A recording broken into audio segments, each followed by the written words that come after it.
it is another steamy day in the city. Not quite as hot temperature-wise as yesterday, but there's still that humidity. Are we starting to get used to it now? I think so. I mean, mornings aren't so bad, evenings are great, but the middle of the day, that's really, I guess, the biggest concern. Tough to adjust. It is, yeah, the middle of the day. We often call it the height of the day or the peak of the afternoon, but interestingly enough, at this time of year, the days are so long. We have so many hours of daytime heating that we've been reaching our daytime high at 5 p.m. the last couple of days. So yes, it is a long haul, this heat wave. It feels longer than the average one, but relief is coming as early as tomorrow, and then you'll really notice it into Thursday. Weather is brought to you by the Presler Law Firm. Injury lawyers, you don't pay unless they win. It's not just us feeling the heat. Right around the province, this was Barrie yesterday.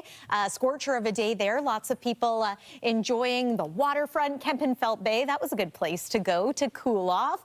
And then in southwestern Ontario, which is typically, we call it the banana belt of Ontario. Windsor, traditionally one of the hottest cities. London as well, used to feeling the heat. It was a scorcher there yesterday too. Heat warnings have now come to an end for communities around Georgian Bay, and we are going to start to see a little bit of a pattern change over the next couple of days here. This upper air pattern, it doesn't directly reflect the temperature, but it gives us some guidance. And yes, cooler air does look like it's on the way as we make our way toward the second half or the latter half of this work and school week. Look at the heat once again across the eastern parts of the United States. Now along the U.S. eastern seaboard as well, it is feeling into the 40s. There's our heat warning. As mentioned, it's come to an end for some communities, parts of cottage country, the Bruce Peninsula, and around Wasaga Beach. You won't find it quite as oppressive there today as it was the last couple of days. Not so much the case here in Toronto. This is day 3 of a bona fide heat wave.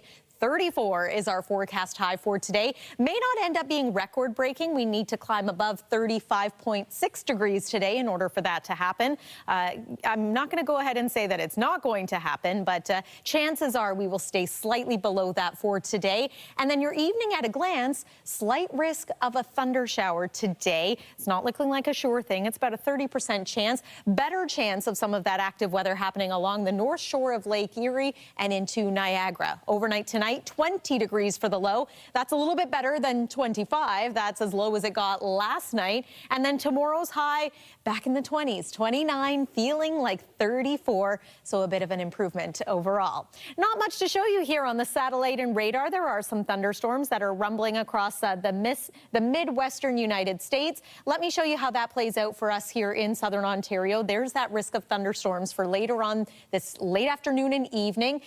West end of the GTA, higher chance of being impacted compared to downtown Toronto. Midday tomorrow, mix of sun and cloud. And then we're going to watch for Thursday for perhaps a round of wet weather. Showers possible into Friday as well. Look at Thursday's high, 23 degrees. That's it. Suddenly we are below seasonal. And then into the weekend, we're going to dry out again and see temperatures climb to about 30 by next Monday. That's your look at the forecast. Michelle, over to you. Thank you, Lindsay.